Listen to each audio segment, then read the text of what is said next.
Qaysi vrach davolardi sizni? Qulmanov O'ktam vrach ekan, juda qo'li yengil vrach ekan. Yaxshi, shuna. Assalomu alaykum. Assalomu alaykum. Va alaykum assalom. Rahmat, yaxshi. Ahvolingiz yaxshimi? Qaysi Xudoga mahalladan? shukr. Xo'jaybek mahallasidan Xo'jaybek keldik. mahallasidan. Ha, Bitta mahalladan 4 kishi bitta xonaga yotib to'rt kishi davolandik. yaxshi deb maqtashganiga keldik. Rosa zo'r davolandik. Hamma sharoitlari bor ekan. Og'riqlarimiz ham yaxshi, mana kayfiyatlarimiz yaxshi. Kayfiyatda davolanib chiqib qaytyapmiz endi Xudo xohlasa bugun. Qaysi vrach davolardi sizni? Qulmanov O'ktam vrach ekan, juda qo'li yengil vrach ekan. Yaxshi, shuna asab ko'p, bosh og'riq, yelka og'riq bilan kelgan edim. Bugun xursand bo'lib qaytyapman Xudo Hozir xohlasa. sizga bitta narsa qiziqda, birga gaplashib kelishib keldingizmi yoki kelgandan keyin ko'rdilaringizmi sheriklarni? Kelgandan to'satdan kelib qoldikda, xursand bo'lib hammamiz bu yerga kirdik. Hammamiz bitta mahallaga. Hamshiralar ham, vrachlar ham tinimsiz nazoratda.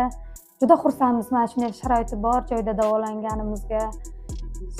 Licheniyalari ham joy-joyida, hammasi maza qildik, lekin yaxshi davolanib qaytyapmiz. Rahmat vrachlarga ham, hammaga rahmat.